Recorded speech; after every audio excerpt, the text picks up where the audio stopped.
लड़की, देख इसकी तरफ देख, सच्चे मन से चाहा तुझे, इस बात की परवाह नहीं की कि तुम क्या हो, तुम्हारा स्टेटस क्या है।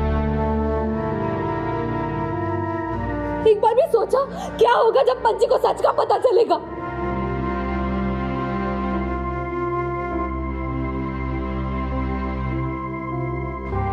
तुम्हें तो एहसास भी नहीं होगा कि जब किसी का दिल भरोसा टूटता है, कोई अपना बहुत करीब जब किसी को धोखा देता है तो फिर क्या गुजरती है।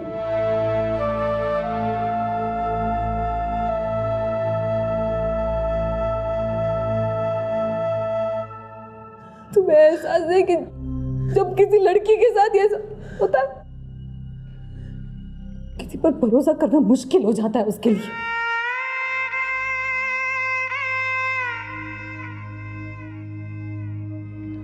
शायद ये तुम्हें उम्र भर भूल ना पाए, ना तुम्हें ना तुम्हारे फरेब को।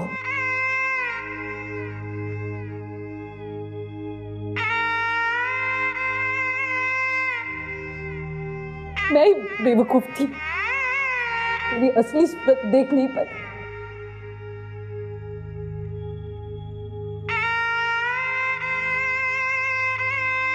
कितना गर्व था मुझे तुम पर।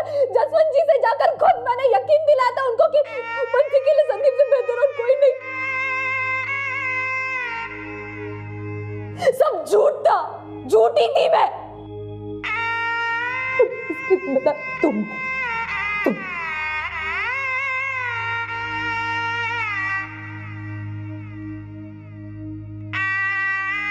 क्या होता अगर वक्त पर मुझे असलियत का पता नहीं चलता?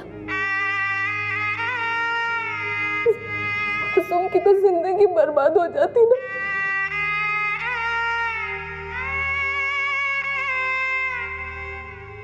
और उसका जरिया बनती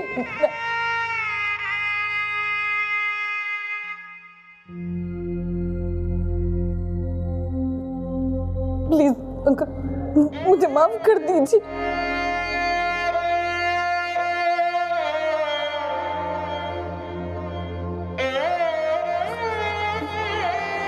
पंची को यहाँ से ले जाइए।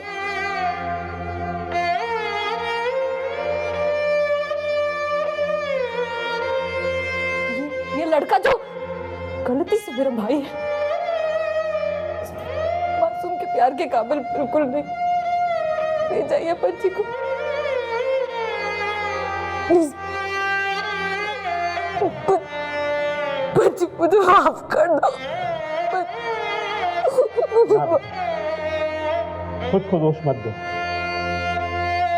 ज्योति बेटा, इसमें तुम्हारी कोई गलती नहीं है और हमें तुमसे कोई शिकायत भी नहीं। इस लड़के से तो मिलते ही मुझे लगा था कि जरूर इसमें कुछ गलत है।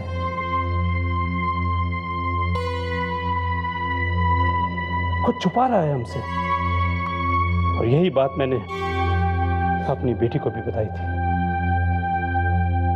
लेकिन इसकी चाहत में यह कुछ नहीं देख पाई।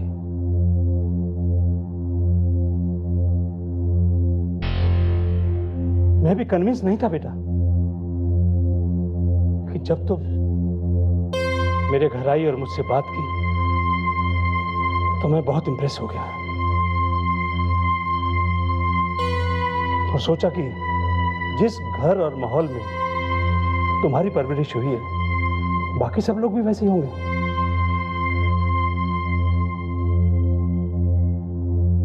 लेकिन मैं गलत निकला।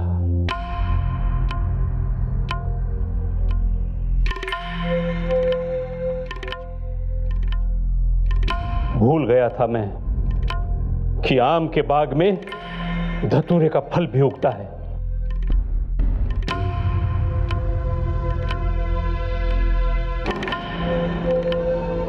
जाने क्यों भूल गया था मैं, और तुमने वो जहर सारे परिवार में फैला दिया है।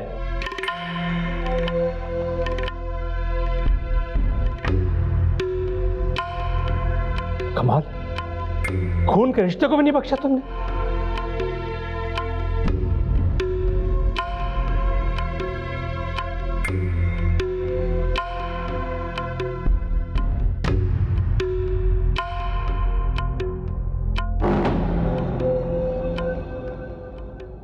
भाई साहब,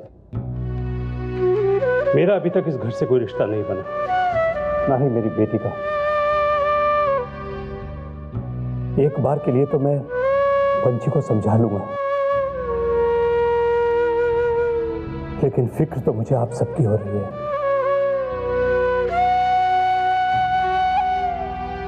क्योंकि जब घाव अपने बदन पर हो तो ना तो उसे काट कर फेंका जा सकता है और ना ही उसके साथ जिया जा सकता है।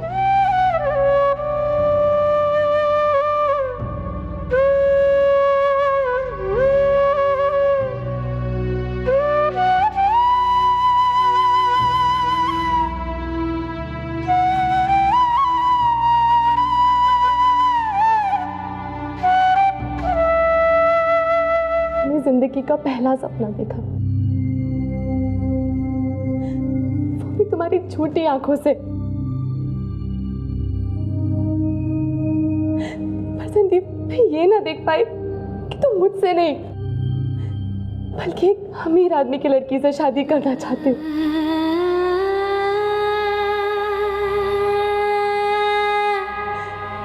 झूठा ही सही, हमने इतना वक्त साथ गुजारा संदीप, क्या तुम्हें एक बार भी मेरा ख्याल नहीं आया? मुझे सच्चाई का पता चलेगा तब मुझ पे क्या गुजरेगी। संदीप, आप कुछ बोलने और देखने का वक्त नहीं रहा। सच तो सिर्फ यही है कि तुमने मुझे यूज किया है।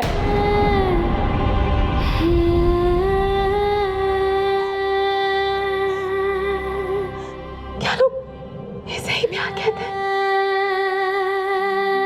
अगर ऐसा है ना संदीप, तो शायद पूरी जिंदगी में किसी को चाह नहीं पाऊंगी।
तुम मुझसे शादी करोगे?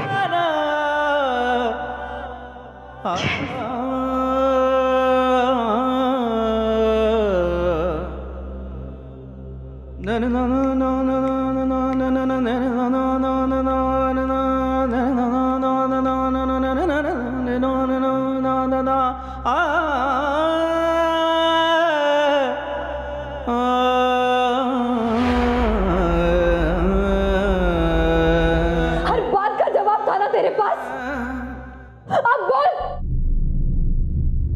है कोई जवाब या अब भी कोई कसर बाकी है?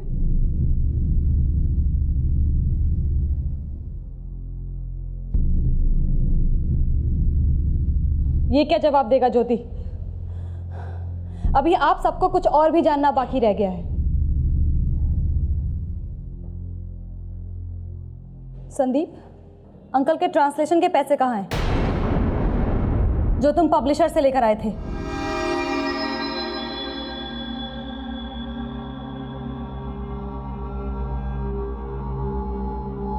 बेटा, उन्होंने तो पैसे अभी दिए ही नहीं है। सारी पेमेंट ये लेके आ चुका है, सारी पेमेंट ये लेके आ चुका है, सारी पेमेंट ये लेके आ चुका है।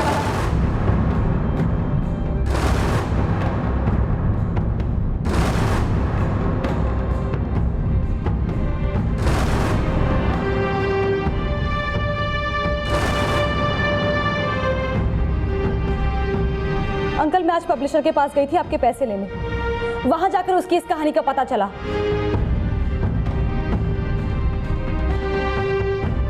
और इसने सिर्फ वहां से पैसे नहीं उठाए हैं, आपकी मजबूरी बताकर इसने ट्रांसलेशन की फीस भी बढ़वाई।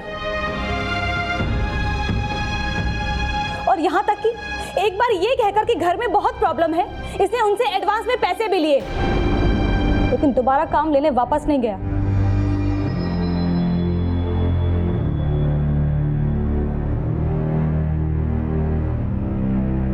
जी तो करता है गंगा नहा लूं इस लड़के के नाम से, श्राद्ध कर दूं इसका।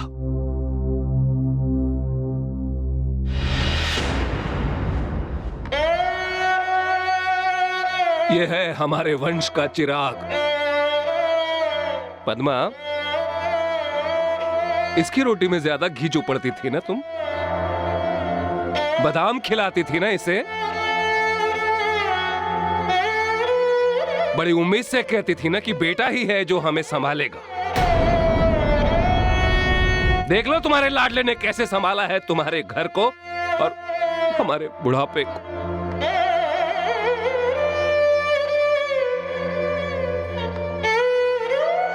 अरे इतना दर्द तो तब भी नहीं हुआ था जब मेरे पैर गए थे। आज तो लगता है जैसे किसी ने छाती चीर दी हो।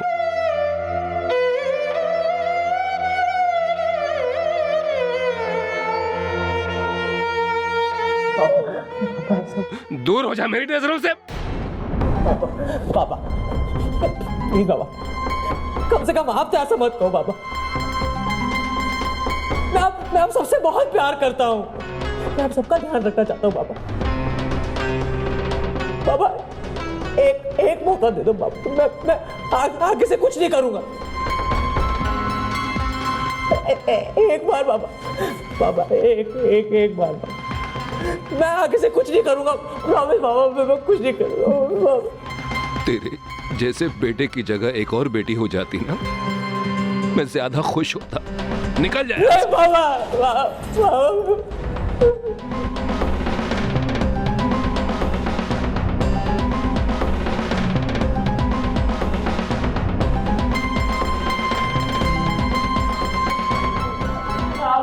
आप सबको बोलो ना दीदी, अरे बोलो ना, सबको समझाओ ना कि मेरे से गलती होगी, एक भूल होगी दीदी, एक मौका दे दे बस, दीदी समझाओ ना दीदी, दीदी प्लीज बोलो ना सबको, दीदी बोलो ना दीदी सबको।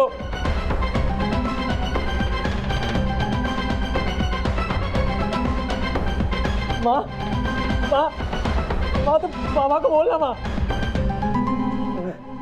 मैं कुछ नहीं जानती, बस इतना जानती हूँ, मैंने किस कपूत को जन्म दिया। मैंने तुझे कोक में क्यों नहीं मार दिया? माँ, मैंने तुझे कोक में क्यों नहीं मार दिया? तुझे मैंने कोक में क्यों नहीं मार दिया? तुझे मैंने कोक में क्यों नहीं मार दिया? क्यों नहीं मार दिया? क्यों नहीं मार दिया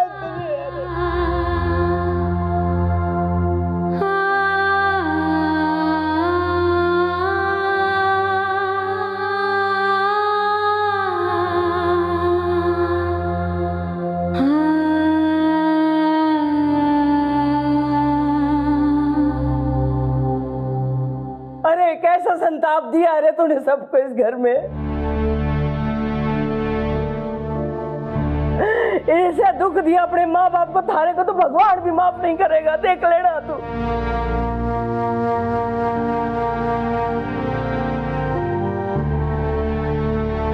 दादी देखो ना सब कैसा बोल रहे हैं दादी, कम से कम आप तो ऐसा मत कीजिए ना दादी, आप बोलो ना, सबको बोलिए ना दादी, मैंने ऐसा कुछ नहीं किया, बोलिए ना दादी, प्लीज दादी बोलिए ना, प्लीज मेरी मदद कीजिए ना दादी, आप तो बोलो ना दादी। सही कह रहे बेटा, थारी मदद तो सिर्फ मैं ही कर सकूं। मैं करूंगी थारी मदद, चलो मैं थारी मदद करती हूँ बेटा, चिंता क्यों करते हैं रे, चल थारी मदद मैं करूंगी इस घर का रास्ता दिखा के। देख क्या रहा है ऐसे? निकल जा हमारे घर से।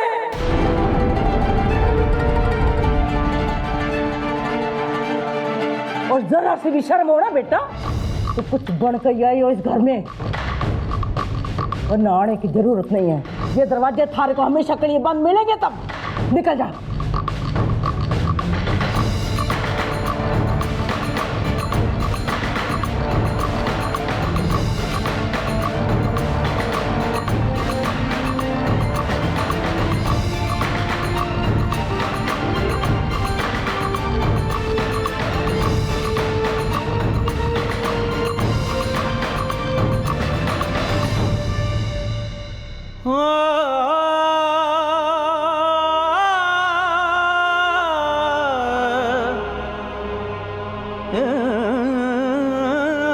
इतनी जल्दबाजी मत किया कर दीपू। अरे पेपर लिखने के बाद चेक भी किया कर। लिखते समय छोटी मोटी मिस्टेक्स हो जाती है। अरे एक मार्क भी बढ़ गया तो कितनी वैल्यू देता है पता है ना?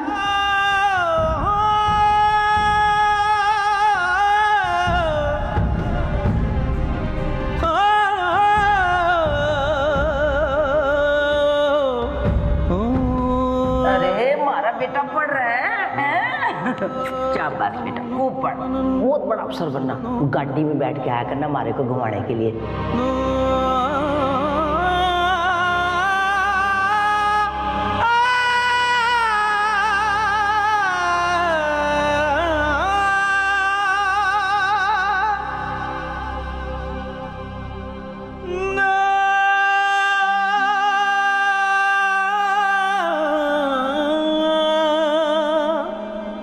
मेरी गिफ्ट?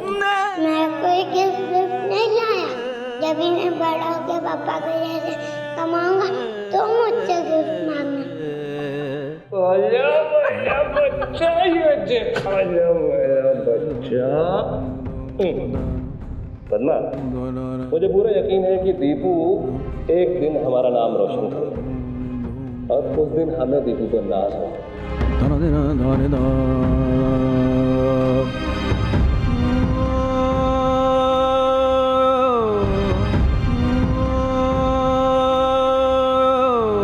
मेरा तो एक ही सपना है बेटा कि बस तू पढ़ लिख करना जल्दी से इंजीनियर बन जा, जल्दी से नौकरी कर ले। फिर देखना हमारे घर की सारी मुश्किलें खत्म हो जाएंगी। हमारे घर में भी सब कुछ होता है।